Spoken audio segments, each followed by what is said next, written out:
सूरा अशूरा 25 पारा आयत नंबर 23 23 नंबर आयत আল্লাহ পাক ইরশাদ ফরমাচ্ছেন কুল রাসূল করিম সাল্লাল্লাহু আলাইহি ওয়াসাল্লামের উপরে আয়াত পাক এসেছে।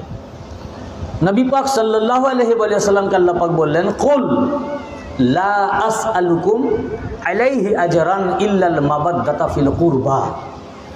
হে নবী, হে আমার রাসূল, আপনি বলে দিন। কাকে? আমাদের সব উম্মতকে আপনি বলে দেন। আল্লাহ সরাসরি বলছেন না, হুজুরকে দিয়ে বলা করাচ্ছেন। আপনি বলে দেন লা আসআলুকুম আলাইহি আজরান ইল্লাল মাওয়াদ্দাতা ফিল কুরবা। আপনি বলে দেন যে আমার এই রিসালাতের বদলা হিসাবে আমি যে তোমাদের কাছে রিসালাত করলাম, দিন পৌঁছালাম, নামাজ পৌঁছালাম, রোজা পৌঁছালাম, হজ পৌঁছালাম, জাকাত পৌঁছালাম, কোরআন পৌঁছালাম, তোমরা অন্ধকারে ছিলে, অন্ধকার থেকে আলোর দিকে নিয়ে আসলাম, গুমরাহ ছিলে, গুমরাহি থেকে হেদায়েতের দিকে নিয়ে আসলাম, জাহান্নামী ছিলে, জাহান্নামের কিনারায় পৌঁছে গেছিলে, সেখান থেকে তুলে জান্নাতের দিকে নিয়ে আসলাম, এক আল্লাহর দিকে নিয়ে আসলাম, কোরআন তোমাদের কাছে পৌঁছে দিলাম, ইমানের আলো তোমাদেরকে দিলাম, যা মেহনত করলাম তোমাদের কাছে, দিনের যা তাবলীগ করলাম, ওদেরকে বলুন যে এর মেহনত ওদের কাছ থেকে চেয়ে নেন পারিশ্রমিক। সমস্ত পয়গম্বররা বলেছিলেন এর পারিশ্রমিক আমরা চাই না, আল্লাহ দিবেন। রাসূল পাককে বলছেন যে যাদের জন্য আপনি করলেন পারিশ্রমিক ওদের কাছে নেন। বললেন এর পারিশ্রমিক কি? আল্লাহ তাআলা বললেন বলুন লা আসআলুকুম, আমি যে দিন পৌঁছালাম, ধর্ম পৌঁছালাম, আজকে তোমরা টুপি পরছো, হাব্বা জুব্বা দাড়ি ইত্যাদি ইসলামের যা কিছু করছো, এই যা কিছু করলাম এর বদলা তোমাদের কাছে কিচ্ছু চাই না। লা আসআলুকুম, প্রথমে নেগেটিভ, কিছু চাই না। লা আসআলুকুম, এর পারিশ্রমিক, এর আজর, এর উপঢৌকন, এর নাজরানা, লা আসআলুকুম, কিছুই চাই না। ইল্লাল মাওয়াদ্দাহ ফিল কুরবা, কিন্তু কেবলমাত্র একটাই পারিশ্রমিক চাই, বলুন আমার নিকটাত্মীয়ের মুহাব্বত করবে। এই কুরবা আমি ব্যাখ্যা করার আগে কুরবার অর্থ আপনাদেরকে শোনাই, কারণ আমরা বলে চলে যাওয়ার পর আমি নিজেও পড়েছি, আজকাল বাংলা তর্জমা হয়ে গেছে, নিজের মতো করে ট্রান্সলেট করছে। এই কুরবার অর্থ কেউ কেউ তর্জমা করছে, মানে ট্রান্সলেট করছে যে এর মানে নিজেদের আত্মীয়দের প্রতি মুহাব্বত রাখো। তা আমরা খালি নিজেদের আত্মীয়কে মুহাব্বত করলে কি দিন পূর্ণ হয়ে গেল? রেসালাতের বদলা হয়ে গেল? আচ্ছা ভাই বলুন তো, আজকে আমরা এই কুরবার মানে আমরা দেখব এই কোরআন পাক নাজিল হয়েছে কার উপর? বলুন সবাই, কার উপর?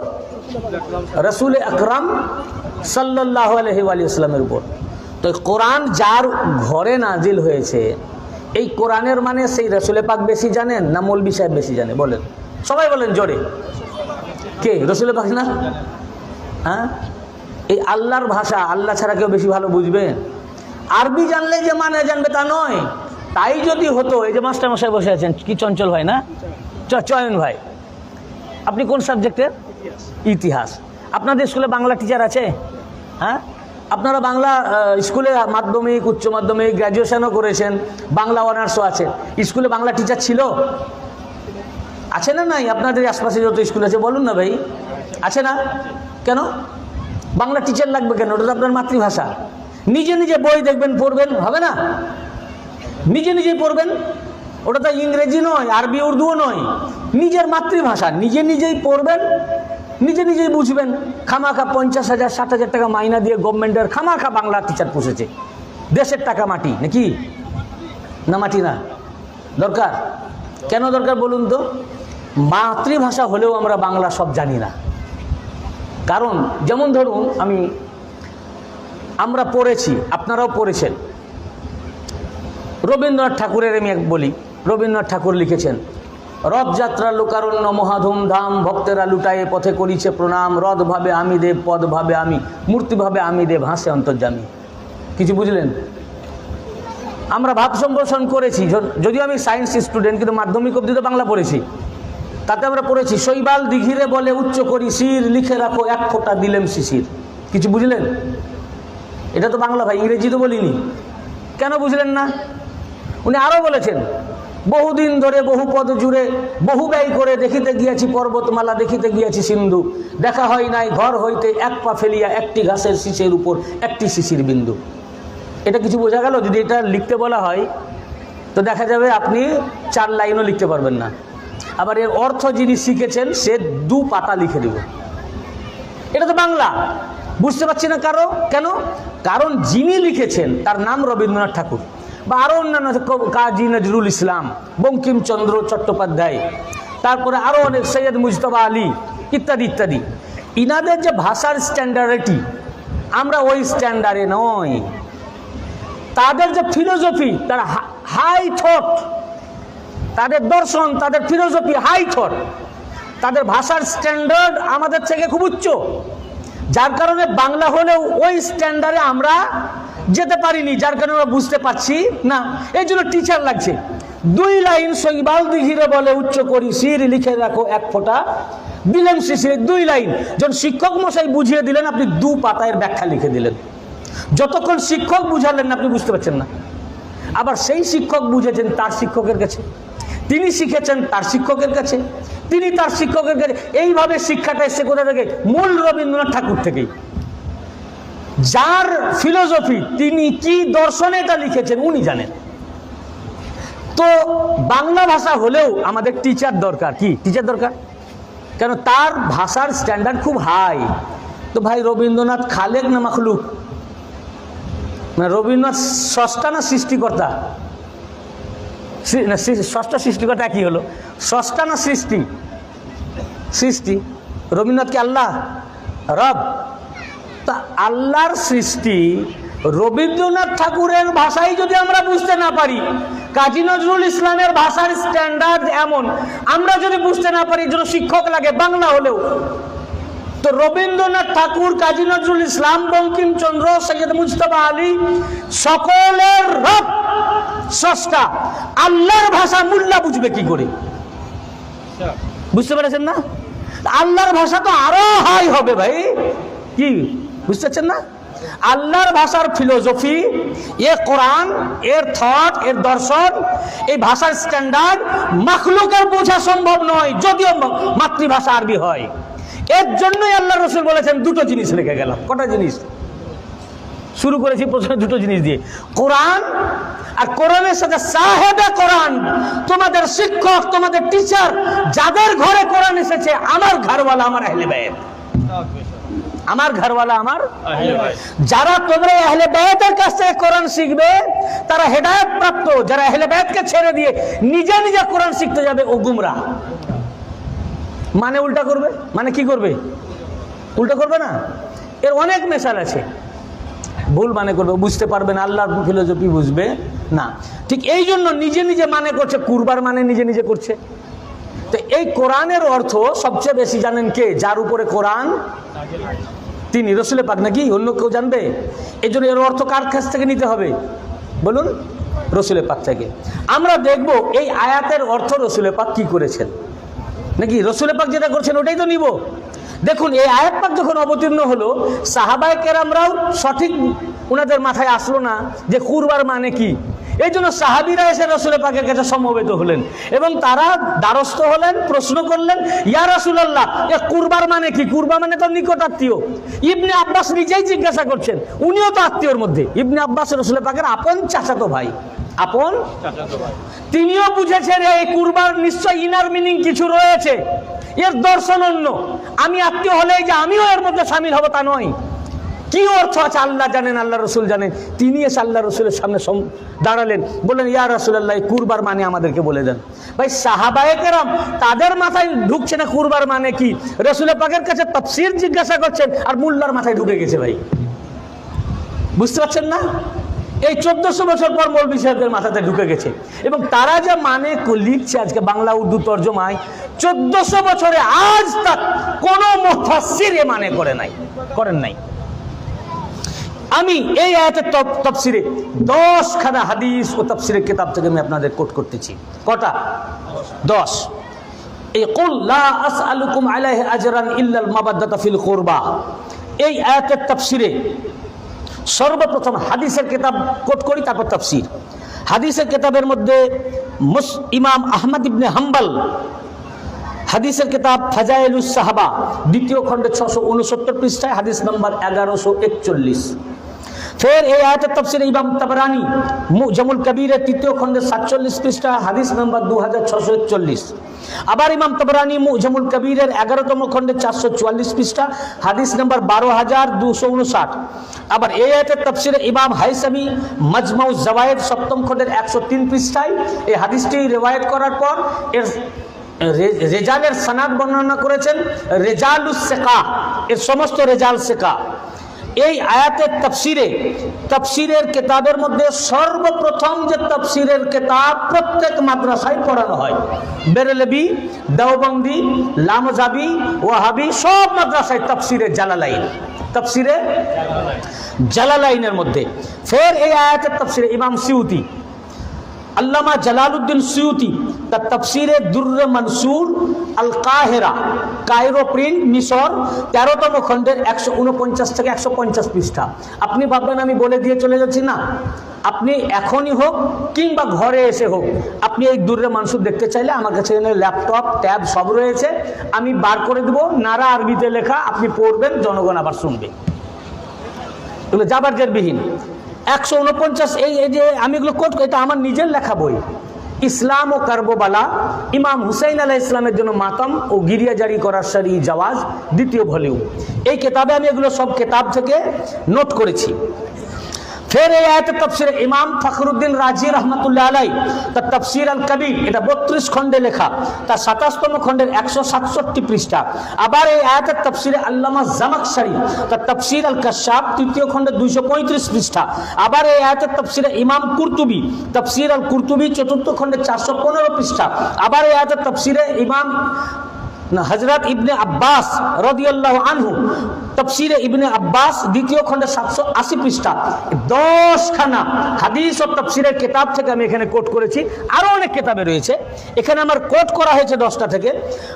এই আয়াতের তাফসীরে 10খানা কিতাবের মধ্যে রাবি হযরত আব্দুল্লাহ ইবনে আব্বাস রাদিয়াল্লাহু আনহু, যিনি রাসূল করিম সাল্লাল্লাহু আলাইহি ওয়া সাল্লামের আপন চাচাতো ভাই এবং যাকে রাঈসুল মুফাসসিরিন হিবরুল উম্মাহ তরজমানুল কুরআন বলা হয়, এবং যিনি সাহাবায়ে কেরামদের মধ্যে রাসূল করিম সাল্লাল্লাহু আলাইহি ওয়া সাল্লামের যত সাহাবী, तमाम আসহাবের ভিতরে সবচেয়ে বড় কোরআনের মুফাসসির যিনি ছিলেন, এই জন্য ওনাকে রাঈসুল মুফাসসিরিন বলা হয়। তিনি এই আয়াতের তাফসীরে উক্ত কিতাবে উল্লেখ করেছেন আন ইবনে আব্বাস ক্বালা লাম্মা নাযালাত হাযিহিল আয়াহ কুল লা আসআলুকুম আলাইহি আজরা ইল্লা আল মাবাদ্দাতা ফিল কুরবা সুইলা রাসূলুল্লাহ সাল্লাল্লাহু আলাইহি ওয়া সাল্লাম মান করাবাতু হাউলাই আল্লাযিনা ওয়াজাবাত আলাইনা মাবাদ্দাতুহুম ক্বালা আলী ওয়া ফাতিমা ওয়া ইবনাহুমা। যখন এই আয়াতে কারিমা নাজিল হলো, ইবনে আব্বাস রাদিয়াল্লাহু বলেন, আমরা সকল সাহাবীবৃন্দ রাসূলের পাকের সামনে হাজির হলাম এবং আল্লাহর রাসূলকে আমরা জিজ্ঞাসা করলাম, জানতে চাইলাম, কুল লা আসআলুকুম আলাইহি আজরান ইল্লাল মাওয়াদ্দাতা ফিল কুরবার ব্যাপারে, ইয়া রাসূলুল্লাহ এই আয়াত যে নাজিল হয়েছে, আমরা জিজ্ঞাসা করলাম, ইয়া রাসূলুল্লাহ মান করাবাতুক হাউলা ইল্লাযিনা ওয়াজাবাত আলাইনা মাওয়াদ্দাতুহুম, আপনার এই কারাবাতদার, আপনার নিকটাত্মীয়, আপনার এই আহলে বাইত কারা, যাদের প্রতি মুহাব্বত রাখা এই আয়াত নাযিল করে আল্লাহ আলাইনা, হাম পর, আমাদের উপর আল্লাহ ওয়াজিব করে দিয়েছেন। সাহাবী বলছেন আমাদের উপর ওয়াজিব, अरे मुल्ला तो दूर की बात है, इन लोगों पर मुहब्बत रखना इस सहाबा किराम पर भी वाजिब है। समझ लीजिए, আলাইনা মান করাবাতুক, আপনার এই নিকটাত্মীয়, আপনার খানদান, এরা কারা, যাদের প্রতি আল্লাহ পাক আয়াত নাজিল করে আমাদের উপরে মুহাব্বত করা ফরজ করে দিয়েছেন। ক্বালা, আল্লাহ রাসূল বললেন, ওয়াহুম আলী ফাতিমা ওয়া ইবনাহুমা, বলেন শুনো, তারা হচ্ছেন আলী, ফাতিমা এবং তার দুই সন্তান হাসান আর হুসাইন আলাইহিমুস সালাম। আল্লাহ পাক এই আয়াত অবতীর্ণ করে আলী, ফাতিমা, হাসান, হুসাইন এদের উপরে মুহাব্বত করা তোমাদের উপরে ওয়াজিব করে দিয়েছেন। এই আয়াতের অর্থ হচ্ছেন আলী, ফাতিমা, হাসান আর হুসাইন। तो अली, फातिमा, हसन और हुसैन पर मुहब्बत रखना ये सहाबा पर भी वाजिब है, আমাদের উপরে ওয়াজিব করে দিয়েছেন। ফের এই আয়াতের তাফসিরে এ তো নাম করে রাসূল পাক বলে দিলেন, নাম পাক নিয়ে পবিত্র জবানে ইনাদের নাম পাক নিয়ে বলে দিলেন যে এই আয়াতের মানে কুরবার মানে আলী ফাতেমা হাসান আর হুসাইন। আমরা চলে যাওয়ার পরে মৌলভী সাহেব দেখবেন বলবেন যে উনি তো অনেক তাফসিরের নাম বললেন, বুখারীর তাফসির দিলেন না, মানে বুখারী দেওয়া চাই, বুঝছেন না? সব যে বুখারী যা থাকবে তার তো মানে নাই, বুখারী তাফসিরের কিতাবও না। মুনতাখাব কিছু আয়াতের তাফসির ইমাম বুখারী করেছেন যেটা উনি প্রয়োজন মনে করেছেন। বুখারীতে ৬,০০০-এর উপরে কিছু হাদিস আছে, তাকরার আছে, রিপিটেশন বাদ দিলে ৩,৫০০ বা তার পাশে আশেপাশে। তা আল্লাহর রাসূল তো ৩,৫০০ কথা বলেননি। ইমাম বুখারী ৭ লাখ হাদিসের হাফেজ ছিলেন। কত লাখ? তার মধ্যে ১ লাখ সহি হাদিসের হাফেজ। তার হাদিস কই? বুঝেছেন না? ওগুলো আরো অন্যান্য কিতাবে এসছে। আদাবুল মুফরাদ ইমাম বুখারীর লেখা কিতাব, তারিখুল কবির ইমাম বুখারীর কিতাব, তারিখুস সাগীর ইমাম বুখারীর কিতাব, এগুলো সম্পর্কে তো আলেমের খবরই নাই।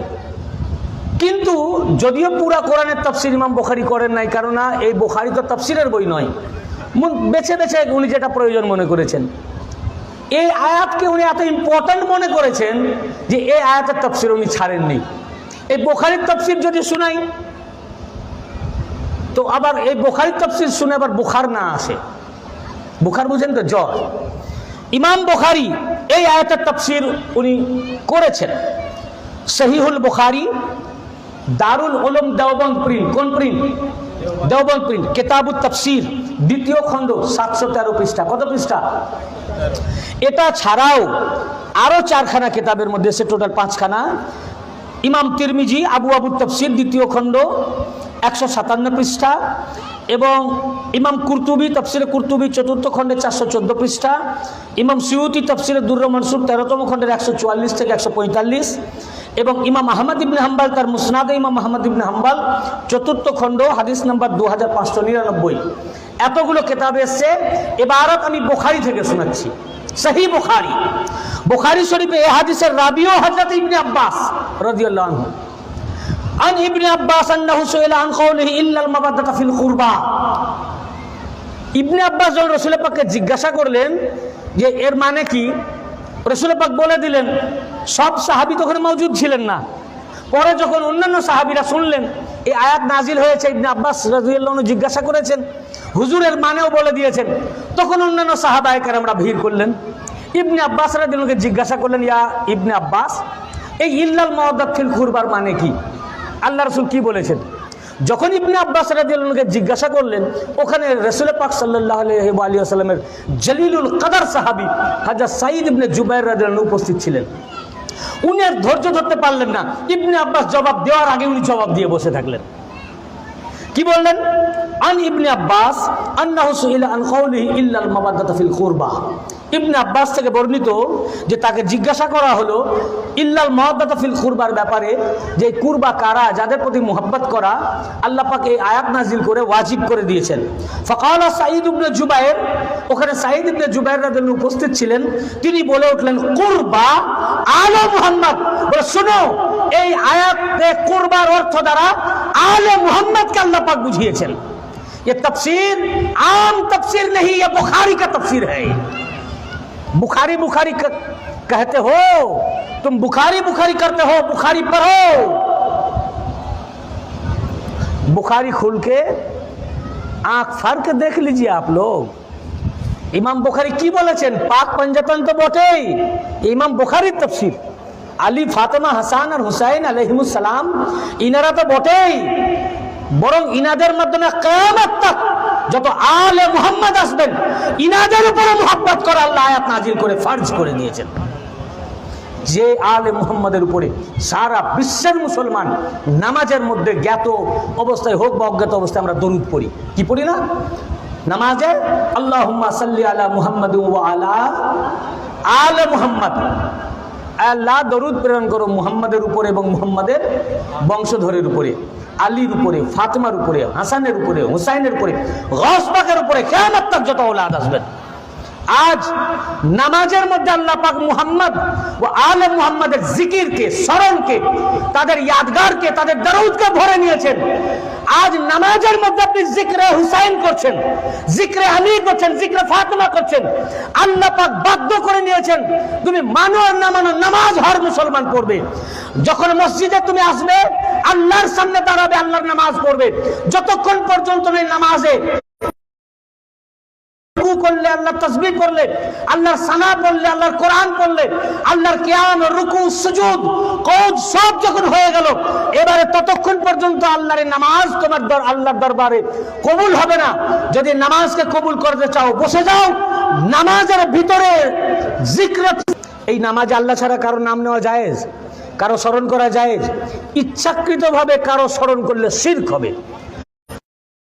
ভাবে যদি চোখে কারো চেহারা আসে, গুনাহ হবে, শিরক হবে না, গুনাহ হবে, নামাজ কবুল হবে না। যে নামাজে আল্লাহ ছাড়া কারো স্মরণ করলে নামাজ বাতিল। ওই নামাজের ভিতরে, নামাজে আল্লাহ আল্লাহ হবে। আল্লাহ বলছেন আমার ইবাদতের ভিতরে মুহাম্মদ ওয়া আলে মুহাম্মদ, ইবাদত নামাজের মধ্যে মুহাম্মদ ওয়া আলে মুহাম্মদের জিকিরকে সংরক্ষণ করলেন, ভরে নিয়েছেন। নামাজের মধ্যে জিকির করাচ্ছেন, আর নামাজের বাইরে আমরা জিক্রে হুসাইন করলেই বেদাত। তো সবচেয়ে বড় বেদাতি তো তুমি নামাজের মধ্যে করতেছো, বেদাতি তো নয়, তুমি শিরক করতেছো। হ্যাঁ, এখন তো আমরা নামাজ পড়ছি না ভাই, আমরা নামাজের বাইরে করছি। এটা কি নামাজ? আপনারা বসে আছেন, আমরা বলছি এটা কি নামাজ? তো আমরা জিকরা হুসাইন তো নামাজের বাইরে করছি, আর তুমি নামাজের ভিতরে করছো। ও আলা আলে মুহাম্মদ, আলে মুহাম্মদ কে? আলী, আলে মুহাম্মদ কে? হুসাইন, আলে মুহাম্মদ কে? ইমাম হাসান, আলে মুহাম্মদ কে? হুজুর গৌস পাক, আলে মুহাম্মদ হযরত ফাতেমা। কিয়ামত অবধি যত আওলাদ আসবেন সব আলে মুহাম্মদ। চিন্তা করুন, এই আলে মুহাম্মদ, আলী, ফাতেমা, হাসান, হুসাইন আলাইহিমুস সালাম, ইনাদের গুরুত্ব কত, কি ইম্পর্টেন্ট, যে সর্বশ্রেষ্ঠ ইবাদত নামাজের মধ্যে ওনাদের জিকিরকে ভরে নিয়েছেন। এর থেকে দলিল কি চান ভাই? এটাই ইমাম বুখারী বলেছেন যে আলী, ফাতেমা, হাসান আর হুসাইন তো হচ্ছেন আহলে বায়াতের, আলে মুহাম্মদের সরচশমা, মুম্বা। উনারা তো আছেনই বেশক। বললেন কুরবা আলো মুহাম্মদ, এই 4 জনের 5 জনের মাধ্যমে পাক পাঞ্জাতন হতে কিয়ামত তক যত আলে মুহাম্মদ আসবেন সবাই হচ্ছেন কুরবা। ইনাদের সবারই প্রতি মুহাব্বত করা ওয়াজিব। যে আল্লাহ তাআলা কোরআনে আয়াত নাযিল করে ইনাদের মুহাব্বতকে ফরজ করে দিলেন, আর ইনাদের শান পাকে মজলিস করলে এটা হারাম, ইনাদের দুঃখে দুঃখিত হওয়া হারাম, ইনাদের খুশিতে আনন্দ করা হারাম। যারা ইনাদের মুহাব্বত করাকে হারাম বলে, ও ইমান থেকে খারিজ হয়ে গেল, কি তাই না? ওর মুসলমানই থাকলো না। আল্লাহ পাক চাইছেন আর নবী পাককে চাওয়া করাচ্ছেন, নিজে ডাইরেক্ট বলছেন না, এই আমার বান্দা তোমরা আমার নবীর আহলে বাইতকে মুহাব্বত করো। নবী পাকের জবান দিয়ে বলা করাচ্ছেন, অর্থাৎ এ চাওয়া আল্লাহর এবং আল্লাহর রাসূলের, এ দাবি আল্লাহ আল্লাহর রাসূলের। হুজুরের মুখ দিয়ে বলাচ্ছেন এই জন্য যে এ চাওয়াটা শুধু আমি আল্লাহ নয়, আমারও চাওয়া, আপনারও চাওয়া। অর্থাৎ এত ইম্পর্টেন্ট, এই চাওয়া যে পুরা না করবে ঈমান থেকে খারিজ হবে। এই জন্য আল্লাহ পাক এখানে এত ইম্পর্টেন্ট, গুরুত্বপূর্ণ শব্দ ব্যবহার করেছেন, যা অন্য খুব কম আয়াতে এসছে। যেমন কুল, আয়াতটি শুরু করেছেন কুল দিয়ে। কুল মানে আপনি বলুন। কোরআনের সব জায়গায় কুল আসেনি, বেশিরভাগই আসেনি। কারণ আল্লাহ বলতে বলবেন তবেই বলবেন। আল্লাহ পাক কুল না বললে কি উনি বলবেন না? কোরআনের যে আয়াতে নাজিল হোক এটা বলে দেওয়া তো নবী পাকের দায়িত্ব। যার কারণে সব আয়াতে কিন্তু কুল শব্দটি আসেনি। যেমন তাব্বাত ইয়াদা আবি লাহাবি ওয়া তাব, এর কুল এসছে, কুল আসেনি। সূরা ইয়াসিন কুল এসছে, কুল আসেনি। সূরা আর রহমান কুল এসছে, কুল আসেনি। কুল খুব ইম্পর্টেন্ট জায়গায় এসেছে। যেমন সূরা ইখলাস, কুল হুয়াল্লাহু আহাদ, বলুন আল্লাহ এক। যদি বলুন না বলতেন তা আল্লাহ কি আল্লাহ এক বলতেন না? আল্লাহ পাক যদি এইভাবে আয়াত নাযিল করতেন, হুয়াল্লাহু আহাদ আল্লাহুস সামাদ লাম ইয়ালিদ ওয়া লাম ইউলাদ, তাহলে কি এটা আয়াত সূরা হতো না? তাহলে সূরা হলো, আয়াতও অর্থপূর্ণ হলো। হুয়াল্লাহু আহাদ, তিনি আল্লাহ এক। কিন্তু আল্লাহ পাক বলছেন, তারপরে বলছেন কুল, বলুন। আল্লাহ বলুন না বললেও আল্লাহ বলবেন, আল্লাহ নবী বলবেন। তারপরেও বলুন বলার মানে কি? তারপরেও কুল শব্দটি বলা, যে আয়াতি নাজিল হোক ওটা বলে দেওয়া, পৌঁছিয়ে দেওয়া নবী পাকের দায়িত্ব, আর নাজিল করছেন বলে দেওয়ার জন্যই, বলে বলুন বলার প্রয়োজন নাই, তারপরেও বলুন বলছেন, তার মানে ভেরি ভেরি ইম্পর্ট্যান্ট, আল্লাহ পাক গুরুত্ব আরোপ করার জন্য, বিষয়টার উপরে গুরুত্ব দিতে। আল্লাহ যে এক, এই আল্লাহর একত্ববাদের প্রতি গুরুত্ব দিতে আল্লাহ পাক কুল না বললেও আল্লাহ এক এবং আল্লাহর নবী ওটা বলবেন, কিন্তু আল্লাহর একত্ববাদ এত ইম্পর্টেন্ট, এত ভেরি ভেরি ইম্পর্টেন্ট, এই একত্ববাদের প্রতি গুরুত্ব আরোপ করতে আয়াত পাক নাজিল করলেন কুল দিয়ে, বলুন আল্লাহ এক, বলুন তিনি আল্লাহ এক। তো এই কুল দিয়ে যে আয়াত নাজিল হলো, যে হুকুম আসলো, ওই হুকুমকে যে ইনকার করবে কাফির হবে। এই কুল শব্দ দিয়ে কি হুকুম এলো? হুকুম এলো যে আল্লাহ এক। হুকুমটা কি? আল্লাহ। নির্দেশটা কি? আল্লাহ এক। মেসেজটা কি? আল্লাহ এক। আল্লাহ এককে যে অস্বীকার করবে কি হবে? কাফির। ঠিক এই আয়াত পাক নাজিল হয়েছে কুল দিয়ে, কুল লা আসআলুকুম আলাইহি আজরা। এটা গ্রামাটিক্যাল ব্যাখ্যা, আপনাদের হয়তো বুঝতে অসুবিধা হবে, এটা আলেমদের জন্য, কিন্তু আমি সহজ সরল ভাষায় বোঝাচ্ছি যদি বুঝতে পারেন আপনারা। কুল লা আসআলুকুম আলাইহি আজরা ইল্লাল মাওয়াদ্দাতা ফিল কুরবা। আপনি বলে দেন না বললেও নবী পাক বলবেন, তারপরে বলছেন বলুন আমি তোমাদের কাছ থেকে রেসালাতের বিনিময়ে আমার আহলে বাইত আলী, ফাতেমা, হাসান, হুসাইনের মুহাব্বত ছাড়া কিছুই চাই না। তো এই কুল শব্দ দ্বারা চাইলেন কি? মাওয়াদ্দা। চাইলেন কি? মাওয়াদ্দা, মুহাব্বত আহলে বাইতের প্রতি। তো আহলে বাইতের মুহাব্বতকে যে ইনকার করবে ও কাফির হবে। এই কুল গুরুত্ব আরোপকারী শব্দ। আরো গুরুত্ব আরোপকারী শব্দ আছে লা ও ইল্লা। লা শব্দ দিয়ে নেগেটিভ সেন্টেন্স তৈরি হয়, আবার ইল্লা দিয়ে নেগেটিভটা আবার অ্যাফার্মেটিভ হয়ে যায়। আপনি ইংলিশেও করেছেন নেগেটিভ সেন্টেন্স তৈরি করা, নেগেটিভকে আবার অ্যাফার্মেটিভ করা। যেমন লা ইলাহা ইল্লাল্লাহ, এই লা দিয়ে লা ইলাহা, কোনো মাবুদই নাই। লা ইলাহা মানে কোনো মাবুদ নাই, ইলাহ নাই, কোনো উপাস্য নাই। যত উপাস্য ছিল কাবার ভিতরে কটা? 360। এই লা দিয়ে 360কে আগে আল্লাহ পাক ইনকার করালেন, যে তোমার ভিতরে যে 360 ভরা আছে আগে বার করো। কারণ 300 যদি বার না করা হয়, বলে 360 ভরা আছে, এবার আল্লাহকেও মানো, তো 360কেও মানবে, আল্লাহও মানবে, ও কাফের, ও মুশরিক। তা আগে পাক করো হৃদয়কে, তোমার একে। আপনার একটা কলসিতে যদি পানি থাকে খারাপ নোংরা পানি, যদি অল্প পানি আছে, বেশি নাই, সামান্য, আপনি ভাবলেন পানি ভালো ভরতে হবে, ওতে আপনি আরো একদম ভালো পানি ভরে দিলেন। আপনি বললেন ভালো পানি ভরে এলাম, এবার আপনি খাবেন কেন? খারাপ পানি যে ছিল, আগে কি করতে হবে? খারাপটাকে ফেলতে হবে, পরিষ্কার করতে হবে, তারপর ভালো পানি।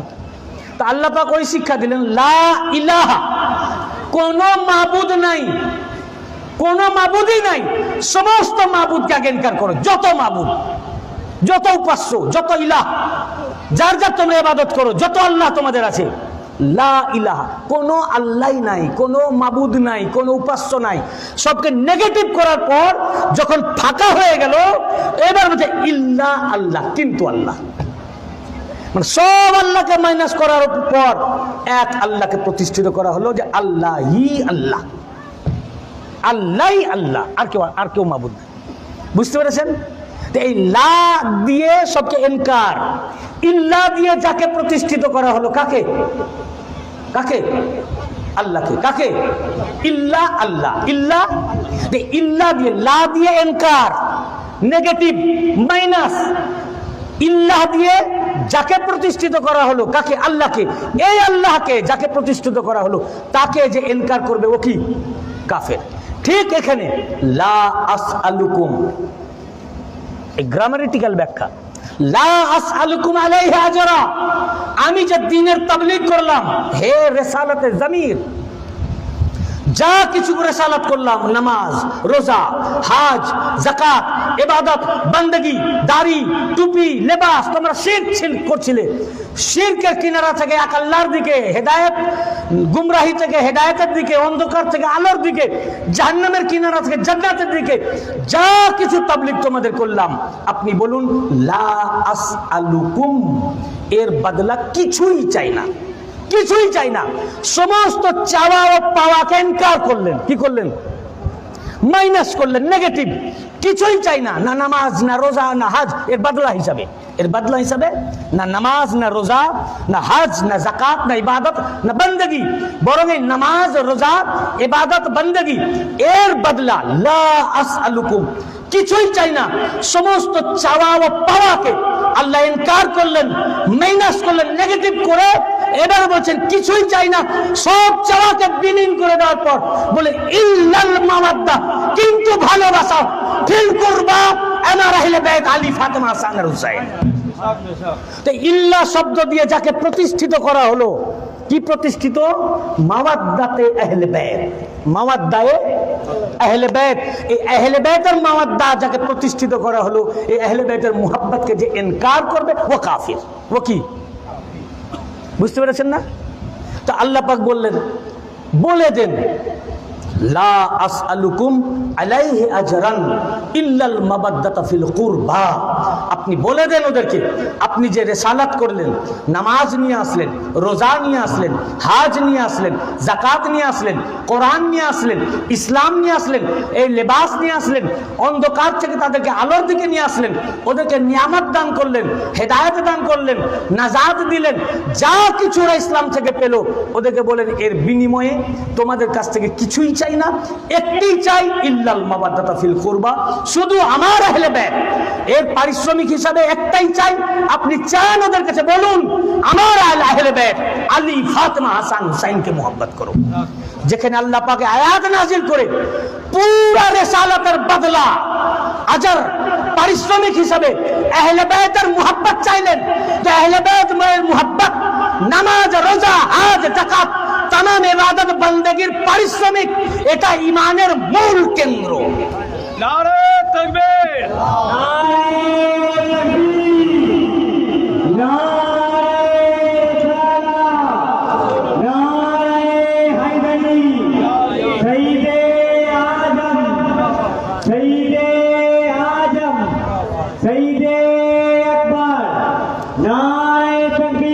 এই জন্য রাসূল করিম সাল্লাল্লাহু আলাইহি ওয়াসাল্লাম ইরশাদ ফরমিয়েছেন, রাসূল পাক ইমাম তাবরানী মুজামুল কবিরের 7ম খণ্ডের 75 পৃষ্ঠা হাদিস নাম্বার 6416।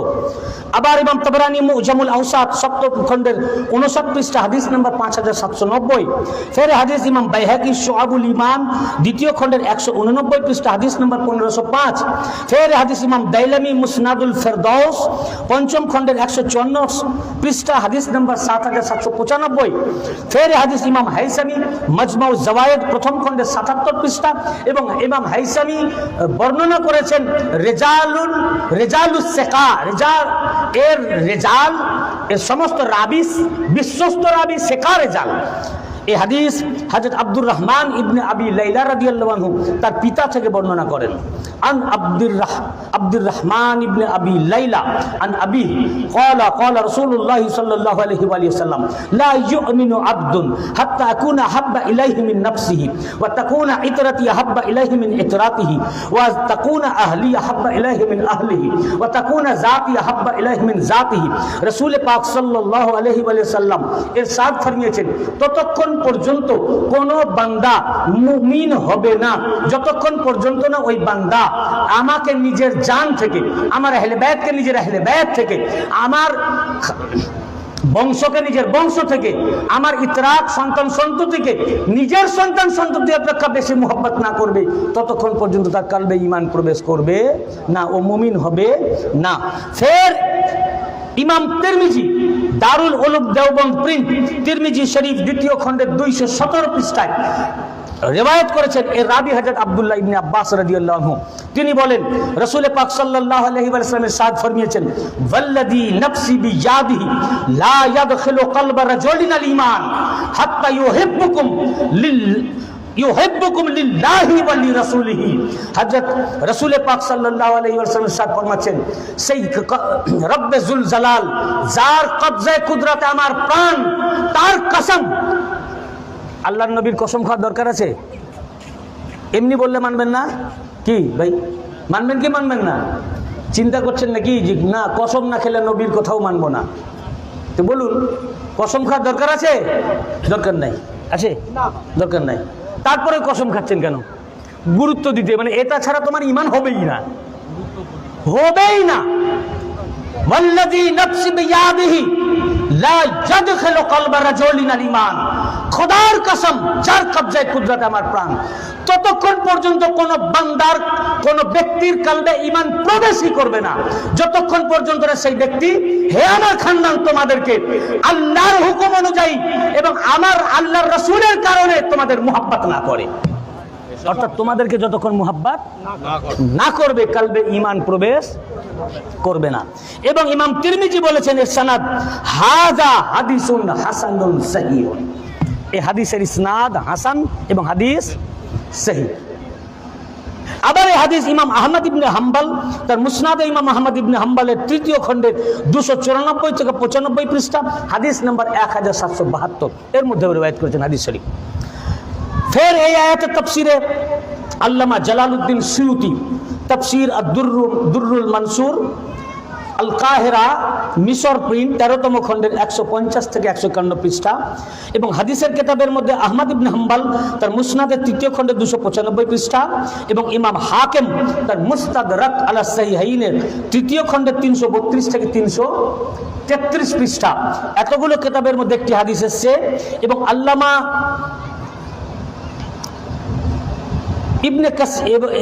ইবনে কাসির তাফসীর ইবনে কাসিরের মধ্যে রওয়ায়াত করেছেন এবং ইমাম হাকিম এই হাদিসের সনদ বলেছেন হাযা হাদিসুন সহিহুন আলা শারত শাইখাইন, এই হাদিস ইমাম বুখারী ও ইমাম মুসলিমের শর্তে সহিহ। তিরমিজি তো হাদিস রওয়ায়াত করেছেন, ওটাও সহিহ, বলেছেন কোন ব্যক্তির কলবে ঈমান প্রবেশ করবে না। এখানে এসছে যে রাসূল পাক সাল্লাল্লাহু আলাইহি ওয়াসাল্লাম ইবনে আব্বাস থেকে ওটা রওয়ায়াত ওয়াল্লাহ লা ইয়াদখুলু কলবা মুসলিমিন আল ঈমান, লা ইয়াদখুলু কলবা মুসলিমিন আল ঈমান হাত্তা ইউহিব্বুকুম লিল্লাহি ওয়া লিকারাবাতি। রাসূল পাক সাল্লাল্লাহু আলাইহি ওয়াসাল্লাম খোদার কসম ততক্ষণ পর্যন্ত কোনো মুসলমানের কলবে ঈমান প্রবেশ করবে না। মজার কথা, এতক্ষণ শুনছিলাম কোনো ব্যক্তির কলবে ঈমান প্রবেশ করবে না। ব্যক্তি মুসলমানও হতে পারে, হিন্দু ভাই হতে পারে, খ্রিস্টানও হতে পারে, ইহুদিও হতে পারে। মানে ইহুদির কলবে ঈমান প্রবেশ করবে না, খ্রিস্টানের কলবে ঈমান প্রবেশ করবে না, হিন্দু ভাইয়ের কলবে ঈমান প্রবেশ করবে না, শুধু কলমা পড়লে ঈমানদার হবে না যতক্ষণ পর্যন্ত ওই ইহুদি, ওই খ্রিস্টান, ওই হিন্দু ভাই কলমা পড়ার সাথে সাথে আমার আহলে বাইতকে মুহাব্বত না করবে। এখানে বললেন লা ইয়াদখুলু কলবা মুসলিমিন আল ঈমান, ততক্ষণ পর্যন্ত কোন মুসলমানের কলবে ঈমান প্রবেশ করবে না যতক্ষণ পর্যন্ত না ওই মুসলমান আল্লাহর হুকুমে আমার নিকটাত্মীয় আমার আহলে বাইত আলী, ফাতেমা, হাসান, হুসাইনকে মুহাব্বত না করবে। আবার বলছে খোদার কসম ওই ঈমানদার হবে না ততক্ষণ পর্যন্ত ওই মুসলমানের কলবে ঈমান প্রবেশ করবে না। মানে ও মুসলমান, ও নামাজি, ও রোজাদার, ও হাজি সাহেব, ও টুপি পরা, ও হাব্বা জুব্বা, ও পীর সাহেব, ও সব কিছু আছে, কিন্তু ওর কলবে ঈমান নাই। কারণ আহলে বাইতের মুহাব্বত, ওই পীরের কলবে ঈমান নাই যে পীর আহলে বাইতের মুহাব্বত থেকে খালি, যার হৃদয় আহলে বাইতের মুহাব্বত থেকে খালি। আল্লাহ রাসূল বলছেন লা ইয়াদখুলু কলবা মুসলিমিন আল ঈমান, ও মুসলমান, ও নামাজি, ততক্ষণ পর্যন্ত ওই মুসলমানের কলবে, ওই নামাজির কলবে, ওই রোজাদারের কলবে, ওই হাজি সাহেবের কলবে, ওই পীর সাহেবের কলবে ঈমান প্রবেশই করবে না যতক্ষণ পর্যন্ত ওই নামাজি, ওই মুসলমান, ওই পীর সাহেব আমার আহলে বাইত পাককে মুহাব্বত না করে। এবার বলুন ওই পীর সাহেব, ওই মৌলভী সাহেবের কথা নিবেন না আল্লাহর কথা, আল্লাহ রাসূলের কথা নিবেন? এই আয়াতের তাফসীর বলেছে, বলুন ভাই সবাই কি, কার কথা বলুন? ঈমানের সাথে বলুন, কার কথা? জোরে বলুন। আল্লাহ রাসূল না? তো এগুলো কি আপনারা দেখেন না? এগুলো তো বলবে না, তাদের তো পুঁজিবাদী সব শেষ হয়ে যাবে না। ঝগড়াঝাটির কোনো ব্যাপার নাই, দেখেন। আর না থাকলে আমাকে বলেন, আমি কেতাব আমার এখানে আছে। আজকাল কেতাব আনার জন্য আগেকার যুগে গাড়ি লাগতো, এখন গাড়ি লাগে না, এইটুকু যে জিনিসও চলে আসবে। ল্যাপটপ, ট্যাবে কয়েক হাজার কিতাব আপনার ল্যাপটপে চলে আসবে, সব কিতাব রয়েছে। শুধু তাই নয়, এই আয়াতের তাফসীরে ইমাম ফখরুদ্দিন রাজি রহমতুল্লাহ আলাইহি তাফসীরুল কবীরের 27তম খণ্ডের 167 পৃষ্ঠা এবং আল্লামা জামাকশারি তার তাফসীর আল কাশফের মধ্যে বর্ণনা করেছেন যে রাসূল করিম সাল্লাল্লাহু আলাইহি ওয়া সাল্লাম বলেছেন, আলা ওয়া মাম মাতা আলা বুগজ আলে মুহাম্মাদিন মাতা হুব্বে আলে মুহাম্মাদিন মাতা মুমিনা মুস্তাকমিলাল ঈমান। যারা আমার আহলে বাইতের উপরে মুহাব্বত রাখবে এবং মুহাব্বত রেখে মারা যাবে ও মুকাম্মাল ঈমানের সাথে মৃত্যুবরণ করলো। মুকাম্মাল। আর যারা মুহাব্বত করবে না তাদের জন্য কি বললেন রাসূল পাক সাল্লাল্লাহু আলাইহি ওয়া সাল্লাম? বললেন, এই হাদিস আবু সাঈদ খুদরি রাদিয়াল্লাহু আনহু বর্ণনা করেছেন। এই হাদিস 5খানা কিতাব থেকে আমি আপনাদের কোট করতেছি। ইমাম আহমদ ইবনে হাম্বল তার ফাজাইলুস সাহাবা 2য় খণ্ডের 661 পৃষ্ঠা, আল্লামা হাকিম মুস্তাদরাক আলা সাহিহাইন 3য় খণ্ডের 175 থেকে 176 পৃষ্ঠা হাদিস রিওয়ায়াত করেছেন এবং হাদিসের সনদ বলেছেন হাজা হাদিসুন সাহিহুন আলা শারত শাইখাইন। এই হাদিস ইমাম বুখারী ও মুসলিমের শর্তে সহিহ। কিতাবটির নামই হচ্ছে মুস্তাদরাক আলা সাহিহাইন। সাহিহাইন মানে দুই শাইখাইন, বুখারী ও মুসলিম, এই দুই হাদিস সহিহ। এই দুই ইমামের শর্তে যে হাদিস সহিহ যেগুলো কিতাবের মধ্যে আনা হয়েছে। এবং আল্লামা সিউতি তাফসীরে দুররে মনসুর 13তম খণ্ড 152 পৃষ্ঠায় হাদিস রিওয়ায়াত করেছেন, আন আবি সাঈদ আল খুদরি قال قال رسول الله صلى الله عليه وسلم من ابغضنا اهل البيت فهو منافق। আমার আহলে বাইত পাকের প্রতি যারা বুগজ রাখে, হিংসা রাখে, সে হচ্ছে মুনাফিক। ফের আবু সাঈদ খুদরি রাদিয়াল্লাহু আনহু রিওয়ায়াত করেছেন, عن أبي سعيد الخدري قال قال رسول الله صلى الله عليه وآله وسلم والذي نفسي بيده لا يبغضون أهل البيت أحد إلا أدخله الله النار। বললেন, শোনো, রাসূল পাক সাল্লাল্লাহু আলাইহি ওয়াসাল্লাম বলেন, সে রব্বে জুল জালাল যার কবজায় কুদরত আমার প্রাণ, সে আল্লাহর কসম, খোদার কসম। নবী পাক বলছেন, কে বলছেন? খোদার কসম, এমন এক ব্যক্তি থাকতে পারে না যে ব্যক্তি, এমন একজন ব্যক্তি অবশিষ্ট থাকবে না যে ব্যক্তি আমার আহলে বাইতের কোন একজনের সাথে দুশমনী রাখবে আর আল্লাহ পাক তাকে ধরে জাহান্নামে নিক্ষেপ করবেন না। অর্থাৎ আমার খানদান পাক, আমার আহলে বাইতের কোন একজনের সাথে যদি আলীর সাথে কি, ফাতেমার সাথে কি, হাসানের সাথে কি, হুসাইনের সাথে কি, গাউসে পাকের সাথে, যে কোনো খানদানের কোনো একজনের সাথে যদি শুধু বুগজ রাখে, হিংসা রাখে, আদাওয়াত রাখে, আল্লাহ পাক ধরবেন আর জাহান্নামে নিক্ষেপ করবেন। হাদিসে সহিহ, যায়িফ বলার কোনো অবকাশ নাই, কিতাব খুলে দেখেন। ফের রাসূল পাক সাল্লাল্লাহু আলাইহি ওয়াসাল্লাম ইরশাদ ফরমিয়েছেন, ইমাম হাসান আল মুজতাবা আলাইহিস সালাম আহলে বাইত পাক, তিনি এই হাদিসের রাবি। এই হাদিস ইমাম তাবরানী মুজামুল কবিরের 3য় খণ্ডের 81 পৃষ্ঠা, বাগদাদ প্রিন্ট, এবং আল্লামা সিউতি তাফসীরে দুররে মনসুর আল কাহিরা মিশর প্রিন্ট 13তম খণ্ডের 152 পৃষ্ঠার মধ্যে রিওয়ায়াত করেছেন, আনিল হাসান ইবনে আলী قال قال رسول الله صلى الله عليه وسلم لا يبغضون احد ولا يحسدون احد الا زيد يوم القيامه عن الحوض بسياط من النار।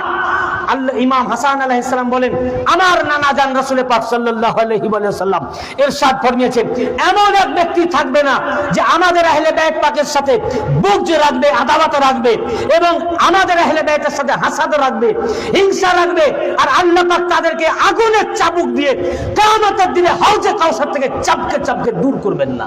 অর্থাৎ আমাদের সাথে যারা হিংসা রাখবে, আদাওয়াত রাখবে, বিদ্বেষ রাখবে, আগুনের চাবুক দিয়ে আল্লাহ পাক চাপকে তাদেরকে বার করবেন। কিয়ামতের হাউজে কাউসার থেকে তাদেরকে কি করবেন বলুন? দূর করবেন, বিতাড়িত করবেন। দেখুন ওনাদের মুহাব্বতের উপরে কত হাদিসে পাক। রাসূল করিম সাল্লাল্লাহু আলাইহি ওয়াসাল্লামের সাথ ফরমিয়েছেন, যা আমি আর এই কিতাবে 14খানা কিতাব থেকে কোট করেছি, কিন্তু আমি টাইমটা কমের মধ্যে তাড়াতাড়ি আমি ছাড়বো, এই জন্য আমি আর অত কিতাব শোনাচ্ছি না। মেন কিতাবগুলো আমি শুধু হাওয়ালা দিচ্ছি। তিরমিজি শরীফ 2য় খণ্ড 218 পৃষ্ঠা, দারুল উলুম দেওবন্দ প্রিন্ট। কত পৃষ্ঠা ভাই? এই হাদিসগুলো এত বলা হয় যে আপনাদের মুখস্থ হয়ে যাওয়ার কথা। তিরমিজি শরীফ 2য় খণ্ড 218 পৃষ্ঠা। এই হাদিসের রাবি আবু সাঈদ খুদরি রাদিয়াল্লাহু আনহু, এবং ইমাম তিরমিজি তাহকিক করেছেন, হাযা হাদিসুন হাসানুন সাহিহুন। এই হাদিস হাসান এবং এই হাদিস সহিহ। হাদিস কি সহি।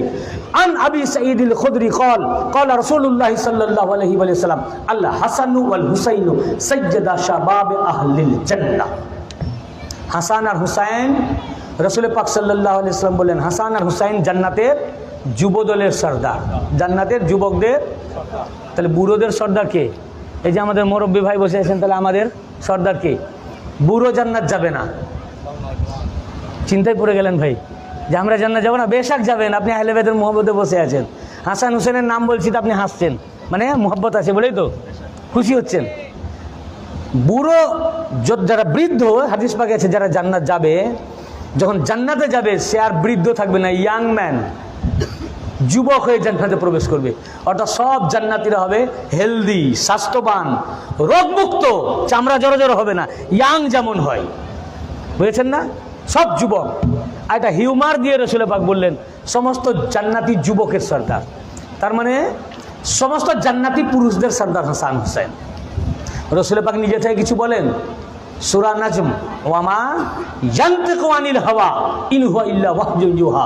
আল্লাহ রাসূল নিজে থেকে কিছু বলেন না, যা বলেন সারাসার ওয়াহি, ওয়াহি, যেটা ওয়াহি হয় সেটা বলেন। এটা আবার তিরমিজি শরীফের 2য় খণ্ডের 219 পৃষ্ঠায় হযরত হুযায়ফা রাদিয়াল্লাহু আনহু বর্ণনা করেন। কে? হযরতে হুযায়ফা, তিনি বর্ণনা করছেন এবং এই হাদিসে সহিহ। হযরত হুযায়ফা রাদিয়াল্লাহু আনহু বলেন যে আমার আম্মা আমাকে বললেন তুমি কতদিন রাসূলুল্লাহ জিয়ারত করনি? বললেন এতদিন। তা আমার আম্মা একটু বিরক্ত হলেন, তখন আমি বললাম আমাকে ইজাজত দেন, আমি আল্লাহ রাসূলের জিয়ারত করে আসি, আর তার পিছনে মাগরিবের নামাজ আদা করব এবং তার কাছে আপনার এবং আমার জন্য মাগফিরাতের দোয়া চাইব, যাতে তিনি মাফ করে দেন। হাদিসে পাকের লাফজ আসআলুহু, তিরমিজি শরীফের হাদিসে পাক, হাদিসে সহিহ, আসআলুহু আন ইস্তাগফির লি ওয়া লাকে, তার কাছে চাইবো। বলে আল্লাহ ছাড়া কারো কাছে চাওয়া জায়েজ নাই। আরে মোল্লার আকীদা কি আর সাহাবায়ে কেরামদের আকীদা কি ছিল? সাহাবীদের আকীদা কি ছিল? আল্লাহ রাসূলের সাহাবী, যাকে রাজদারে রাসূল বলা হয়, হযরত হুযায়ফা রাদিয়াল্লাহু আনহু, তিনি বলেন আসআলুহু আন ইস্তাগফির লি ওয়া লাকে, আমরা রাসূল পাকের কাছে চাইবো যাতে তিনি আমাকে আর আপনাকে ইস্তিগফার করে দেন। এই সাহাবীদের আকীদা ছিল। বলেন আমি আসলাম, মাগরিবের নামাজ আদা করলাম, অতঃপর আল্লাহর রাসূল উনার পিছনে পড়লাম, হুজুর তারপর নফল পড়তে লাগলেন, এমনকি এশার টাইম হয়ে গেল। হুজুর এশার জন্য আবার ইমাম হয়ে দাঁড়ালেন, আমরা পিছনে এশার নামাজ পড়লাম। নামাজের পর হুজুর কারোর সাথে কোনো কথা বলছিলেন না, বাড়ির দিকে যেতে লাগলেন। আমি তখন পিছনে চুপি চুপি যেতে লাগলাম, কেন উনি কথা বলার তাবিয়াত পাক আছে কিনা ওনার ভয় হচ্ছিল, কাজে চুপি চুপি যেতে লাগলাম। হঠাৎ হুজুর আমার দিকে না তাকিয়েই, পিছনে না ঘুরেই বললেন, কে পিছনে? কে? হুযায়ফা। আমি নিবেদন করলাম, ইয়া রাসূলুল্লাহ, জি আমি হুযায়ফা। তখন তিনি বললেন, এইমাত্র একটা ফেরেশতা আমার কাছে এসেছেন, যিনি আজ পর্যন্ত পৃথিবীতে অবতীর্ণ হন নাই, এই প্রথম। তিনি আল্লাহর কাছে ইজাজত চাইলেন যে হুকুম দেন আমি আল্লাহর রাসূলকে জিয়ারত করে আসি এবং তাকে সালাম জানিয়ে আসি। সেই ফেরেশতা যখন ইজাজত চাইলেন, আল্লাহ ইজাজত দিলেন এবং তাকে বলেন যাও এবং তাকে সালাম পেশ করো এবং তার সাথে একটা খোঁজ খবরি নিয়ে যাও। কেন আমার দরবার থেকে হুজুরের দরবারে যাবে খালি হাতে যাবে? আপনি কারো বাড়ি মেহমান যান, খালি হাতে যান? কোনো মানুষ মেহমান কারো বাড়ি গেলে আপনি যেখানে খালি হাতে যান না, আল্লাহর দরবার থেকে ফেরেশতা আসবেন খালি হাতে কি করে? বলেন এ তোহফা নিয়ে যাও, এ তোহফা আপনাকে জানিয়ে দাও, খোঁজ খবরি দাও, আমি আল্লাহ জানি তিনি আমার প্যারা হাবিব রাসূল পাক, আর তার কাছে সবচেয়ে প্রিয় ফাতেমা এবং হাসান আর হুসাইন। অতএব যাও, তাকে জানিয়ে দাও বিআন্নাল ফাতেমাতা সাইয়্যিদাতুন নিসাই আহলিল জান্নাহ ওয়া বিআন্নাল হাসান ওয়াল হুসাইন সাইয়্যিদা শাবাবে আহলিল জান্নাহ। আমি আল্লাহ ফাতেমাতুজ জাহরাকে জান্নাতের সমস্ত মহিলার সর্দারিনী বানিয়ে দিয়েছি এবং হাসান আর হুসাইনকে জান্নাতের সর্দার বানিয়ে দিয়েছি, পুরুষদের। খাতুনে তার পাকের উপর হাদিস বুখারীতে এসেছে, সহিহ বুখারী, সহিহুল বুখারী, বুখারী শরীফ প্রথম খণ্ড, দারুল উলুম দেওবন্দ প্রিন্ট, 532 পৃষ্ঠা। কত পৃষ্ঠা? 532 পৃষ্ঠা। রাসূল করিম সাল্লাল্লাহু আলাইহি ওয়া সাল্লাম ইরশাদ ফরমিয়েছেন, ফাতেমাতু সাইয়্যিদাতুন নিসাই আহলিল জান্নাহ, ফাতেমাতুজ জাহরা আলাইহিস সালাম জান্নাতের মহিলাদের সর্দারিনী, জান্নাতের মহিলাদের নেত্রী। দুই শাহজাদা পুরুষদের, আম্মাজান মহিলাদের। আবার তিরমিজি শরীফ দ্বিতীয় খণ্ড 213 পৃষ্ঠা। কত পৃষ্ঠা? দারুল উলুম দেওবন্দ প্রিন্ট 213 পৃষ্ঠা। রাসূল পাক সাল্লাল্লাহু আলাইহি ওয়াসাল্লাম ইরশাদ ফরমিয়েছেন, মান কুনতু মাওলাহু ফাআলিয়্যুল মাওলাহু, আমি যার মাওলা আলী তার। এই হাদিসের উপরে আমার একটা মুকাম্মাল বই রয়েছে, গাদিরে খুমের চূড়ান্ত ঘোষণা। এই হাদিস ফের যদি আপনাদের কাছে এই বই থাকে, যারা উর্দু ভাষী, মানে উর্দু পড়তে পারেন, উর্দু ভাষী না হলেও বাঙালি উর্দু পড়তে পারেন, তাবলীগি নিসাব মোহাম্মদ জাকারিয়া সাহেব, দেওবন্দের পীর সাহেব, তিনি যে কিতাব লিখেছেন তার নাম তাবলীগি নিসাব। এটা 6টি বাবে লেখা। লাস্ট বাবটির নাম ফাজাইলে দুরুদ। ফাজাইলে দুরুদ চ্যাপ্টারের 87 পৃষ্ঠা, পেজ নাম্বার 87। তাতে ইনি লিখেছেন, দেওবন্দের যিনি পীর সাহেব মোহাম্মদ জাকারিয়া সাহেব, তাবলীগি নিসাব খুলে দেখেন। তাতে তিনি লিখেছেন যে মদিনা শরীফ থেকে একটি টিম সাহাবায়ে কেরামের কুফাতে মাওলা আলীর জিয়ারতে আসলেন। সেই টিমের ভিতরে হযরত আবু আইয়ুব আল আনসারী রাদিয়াল্লাহু আনহু ছিলেন। তারা এসে মাওলা আলীকে বললেন, আসসালামু আলাইকা ইয়া মাওলানা, হে আমাদের মাওলা, আপনার উপরে সালাম। মাওলা আলী আলাইহিস সালাম তাদের অন্তর পরীক্ষা করার জন্য জিজ্ঞাসা করলেন, তোমরা মদিনাবাসী, আমি কুফাবাসী, তোমরা মদিনার লোক, আমি কুফার লোক, কাইফা আকুনু মাওলাকুম, আমি তোমাদের মাওলা কি করে? সকল সাহাবী বলে উঠলেন, সামি'না রাসূলুল্লাহ সাল্লাল্লাহু আলাইহি ওয়া সাল্লাম ইয়াওমা গাদিরকুম ইয়াকুল মান কুনতু মাওলাহু ফাআলিজুন মাওলাহু, আমরা গাদিরকুমের দিবসে রাসূল করিম সাল্লাল্লাহু আলাইহি ওয়া সাল্লামের নিকট থেকে নিজের কানে তাকে আমরা বলতে শুনেছি, নিজের কানে শুনেছি। ইয়াকুলু, আল্লাহর নবী বলেছেন, মান কুনতু মাওলাহু ফাআলিজুন মাওলাহু, আমি যার মাওলা আলী তার মাওলা। এবং এই হাদিসের সাক্ষী 1,24,000। এটা আজ আমার মওজু নাই, আমি প্রসঙ্গক্রমে নিয়ে আসলাম। এবারে দেখুন, এটা দেওবন্দের কিতাব। এবারে দেখুন, রাসূল পাক সাল্লাল্লাহু আলাইহি ওয়াসাল্লাম নিজের ব্রেনকে প্রশ্ন করুন, বিবেককে প্রশ্ন করুন এবং ভাবুন আল্লাহ রসুল সাল্লাল্লাহু আলাইহি ওয়াসাল্লাম কি বললেন। জান্নাতের সমস্ত পুরুষদের সর্দার হাসান হুসাইন, সমস্ত পয়গম্বর জান্নাত যাবেন, কোন পয়গম্বর জান্নাতের সর্দারি করবেন? কোন হাদিসের রওয়ায়াত নাই বা কোথাও যে কোন অমুক পয়গম্বর জান্নাতের সর্দার হবেন। কিন্তু পয়গম্বর মুহাম্মদ মুস্তাফা সাল্লাল্লাহু আলাইহি ওয়া সাল্লাম, উনার শান ও মান এত উঁচা, উনার কারণে উনার আহলে বাইত হাসান হুসাইন জান্নাতের সর্দার। উনার কারণে সমস্ত পয়গম্বর জান্নাত যাবেন, সাহাবী জান্নাত যাবেন, আউলিয়া کرام জান্নাত যাবেন, সাহাবায়ে মুহাক্কিকিন জান্নাত যাবেন, হর নবী জান্নাত যাবেন।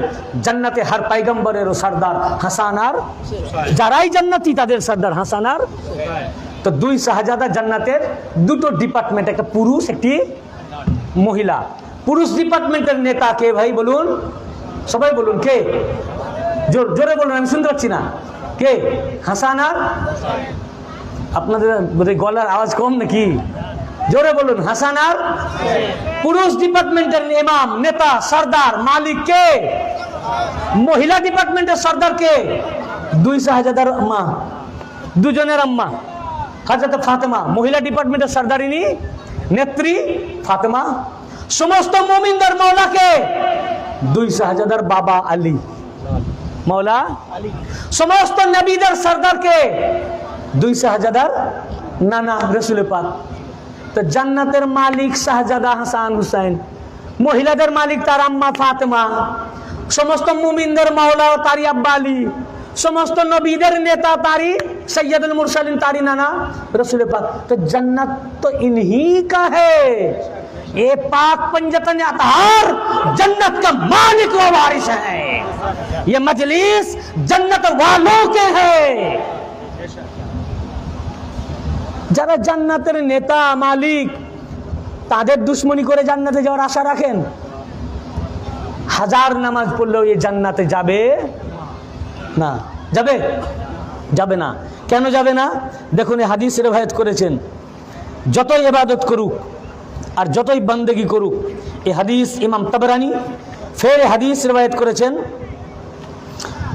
আল্লামা হাইসামি মাজমাউজ জাওয়ায়েদের মধ্যে। আবার এই হাদিস রিওয়ায়াত করেছেন আল্লামা হাকিম মুস্তাদরাক আলা সাহিহাইন তৃতীয় খণ্ডের 174 পৃষ্ঠা হাদিস নম্বর 4775। এবং আল্লামা হাকিম বলেছেন হাজা হাদিসুন সাহিহুন আলা শর্তে মুসলিম, এই হাদিস ইমাম মুসলিমের শর্তে সহি। फिर हदीस मुहिब्बुद्दीन अत्तबरी ज़खाइरुल उक़बा फी मनाक़िब ज़बिल कुबरा 51 पृष्ठा। फिर हदीस इमाम फसाबी अल मारिफतु व तारीख खंड प्रथम खंड 505 पृष्ठा। আমি ইবারত আল্লামা হাকিম মুস্তাদরাক আলা সাহিহাইন থেকে আপনাদের শোনাচ্ছি। এই হাদিসের রাবি হযরত আব্দুল্লাহ ইবনে আব্বাস আন ইবনে আব্বাস قال قال রাসূলুল্লাহ সাল্লাল্লাহু আলাইহি ওয়া সাল্লাম। ইসলামের মূল থিমটা জেনে নিন। আজ আমাদেরকে ইসলাম মুসলমান সাজিয়ে রেখে ইসলামের লেবাস পরিয়ে ঈমান থেকে কিভাবে এক শ্রেণীর মূল্য আমাদেরকে দূরে সরিয়ে রেখেছে দেখুন। হাদিসে পাক একটা ইনকার করার অবকাশ নাই, যদি থাকে আমাকে বলুন। এ তো ঝগড়ার কোনো ব্যাপার না ভাই, আপনার জানা না থাকতেই পারে। আমি যে সব জানি তার তো কোনো মানি নাই। কেউ যদি বলে যে আমি সব জানতাম, তার চেয়ে মূর্খ কেউ না। আমি কিছুই জানি না, আমি নিজেকে কখনোই আলেম মনে করি না। আমারও আপনার কাছ থেকে অনেক জিনিস জানার থাকতে পারে। আমাকে আমার পীর ও মুর্শিদ উনার নিগাহে কারাম থেকে যেটুকু আমি পেয়েছি সেটা আমি আপনাদের সামনে বলতেছি। এবং ইমাম মুসলিমের সাথে হাদিস সহি আন ইবনে আব্বাস। আমি এমন একটা হাদিস নাই যে আমি যাইব আপনাদের শুনিয়ে চলে যাচ্ছি, হাদিসের ইসনাদ সহি। عن ابن عباس قال قال رسول الله صلى الله عليه وسلم لو أن رجولا صف بين الركن والمقام وصلى وصام ثم لقي الله وهو مبغض لأهل بيت محمد دخل النار। রাসূল পাক সাল্লাল্লাহু আলাইহি ওয়াসাল্লাম ইরশাদ ফরমিয়েছেন, শোনো, যদি কোনো ব্যক্তি মাকামে ইব্রাহিমা এবং রুকনে ইয়ামানের মধ্যবর্তী স্থানে পৌঁছে যায় কাবা শরীফে, আর রোজাও রাখে আর নামাজও পড়ে, আর রোজা রাখা অবস্থায় রোজার হালাতে নামাজ পড়তে পড়তে বাইতুল হারাম শরীফে কাবা শরীফের সামনে রুকনে ইয়ামান এবং মাকামে ইব্রাহিমের মধ্যবর্তী স্থানে অত পবিত্র জায়গায় রোজার হালে নামাজ পড়তে পড়তেও যদি মারা যায়, আর ওর হৃদয়ে যদি আমার আহলে বাইতের প্রতি দুশমনি থাকে, আল্লাহ রাসূল বলেন দাখালান নার, আল্লাহ ওকে জাহান্নামে নিক্ষেপ করবে। বুঝলেন না? ধরুন এই কুরমুন চন্দনপুর গ্রাম থেকে কোনো লোক হজে গেছে। কোথায় গেছে?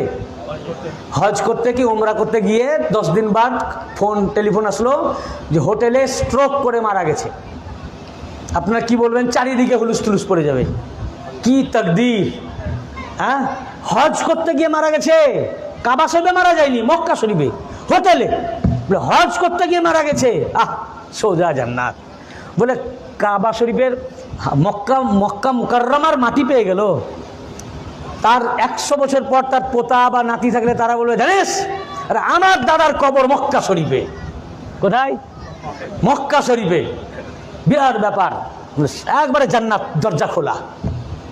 আবার ধরুন এই গ্রামে গরিব মানুষ হজ করতে যেতে পারেনি, সে নামাজ পড়ছে, নামাজ পড়তে পড়তে হঠাৎ তার স্ট্রোক করে নামাজের হালাতেই সালাম ফিরাবার আগেই তাশাহুদে বসে আছে, উল্টে পড়ে গেল, জান কবজ হয়ে গেল। ইনার মতো বৃদ্ধ লোক বলবে যে আমি এত বছর 90 বছর বয়স হলো এখনো শুনিনি যে নামাজ পড়তে পড়তে জান কবজ হয়ে গেছে। আমি চোখেও দেখিনি, আমার বাপ দাদার কাছেও শুনিনি। বলে কি কপাল নিয়ে দুনিয়াতে জন্মগ্রহণ করেছিল, মেরাজ হয়ে গেল। কি হলো? একবার আল্লাহর কাছে পৌঁছে গেল। বলবো না ভাই? হ্যাঁ, মসজিদে নামাজ পড়তে পড়তে চলে গেছে। আবার একটা লোক নামাজ পড়তে পড়তে নয়, রোজা আছে, এই আপনাদের হাই রোডে অ্যাক্সিডেন্ট করে গেল রোজার হালে। মানে সত্যি কি তাকদীর! সেহেরি করলো এখানে, ইফতারি করবে জান্নাতি। একবারে এখানে কিছুই পান করেনি, ওখানে যেয়ে করবে জান্নাতি। একটা যদি কারোর মধ্যে এটা ঘটে, কি বলেন কিনা ভাই? আল্লাহ রাসূল বলছেন একটা নয়, সব শর্তর মধ্যে মওজুদ। রোজাও আছে, নামাজও পড়ছে, হজেও গেছে, আবার হোটেলে নয়, হোটেলের নয়, মক্কা শরীফ তো পবিত্র ভূমি। মক্কা শরীফের মধ্যে তার ভিতরে উত্তম জায়গা হচ্ছে হারাম শরীফে। আবার হারাম শরীফের ভিতরে আবার উত্তম জায়গা আছে কতকগুলো, যেমন হাতিমে দোয়া বেশি কবুল হয়, উত্তম জায়গা। কাবা শরীফের চোকাট, দোয়া বেশি কবুল হয়। হাজরে আসওয়াদ এবং কাবা শরীফের চোকাটের মধ্যবর্তী স্থান, দোয়া বেশি কবুল হয়। রুকনে ইয়ামান এবং মাকামে ইব্রাহিমের মধ্যবর্তী স্থান, ওখানে দোয়া সবচেয়ে বেশি কবুল হয়। হারাম শরীফের মধ্যে আবার উত্তম জায়গা। তো রাসূল পাক বলছেন শুধু মক্কা নয়, মক্কা শরীফের মধ্যে উত্তম হারাম শরীফ, হারাম শরীফের মধ্যে উত্তম জায়গা বাইত রুকনে ইয়ামান এবং মাকামে ইব্রাহিমের মধ্যবর্তী জায়গায়। ও নামাজে দাঁড়িয়েছে, আবার রোজাও আছে, নিয়ত করে এসছে হজ করতে, রোজার রাখা অবস্থায় নামাজ দাঁড়িয়ে গেছে, আল্লাহু আকবার, হারাম শরীফের মধ্যে সবচেয়ে উত্তম জায়গা, সামনে 4 হাত কি 5 হাত আগে কাবা, কাবা শরীফের জিয়ারত সামনে তাকিয়ে আছে, জিয়ারত করতে করতে রোজার হালে হজ করতে গিয়ে নামাজের অবস্থায়, রোজার অবস্থায় হারাম শরীফের মধ্যে উত্তম জায়গায় কাবার জিয়ারত করতে করতে যদি মারা যায় আর ওর ভিতরে আহলে বাইতের দুশমনী থাকে, আল্লাহ রাসূল দেখালেন না ওকে আল্লাহ জাহান্নামে নিক্ষেপ করবেন। না ওর নামাজ কবুল, না রোজা কবুল, না হজ কবুল, না যাকাত কবুল, না তাওয়াফে কাবা কবুল, না মাকামে ইব্রাহিমের সামনে 2 রাকাতের নামাজ কবুল, না সাফা মারওয়া সাই কবুল, না জমজমের পানি পান করা কবুল, না দাড়ি কবুল, না টুপি কবুল, না লিবাস কবুল, না ইসলাম কবুল, ওর সারা ইবাদত জাহান্নামে যাবে। এটা কার কথা ভাই? কে বলেছেন? কে বলেছেন? আমার কথা? মেদিনীপুর দরবারের কথা? কার কথা? ये फतवाए मुस्तफ़ा भी है सल्लल्लाहु अलैहि वसल्लम, रसूल पाक सल्लल्लाहु अलैहि वसल्लम বলেছেন, ইনাদের মুহাব্বত ছাড়া কোনো ইবাদতই গ্রহণযোগ্য না।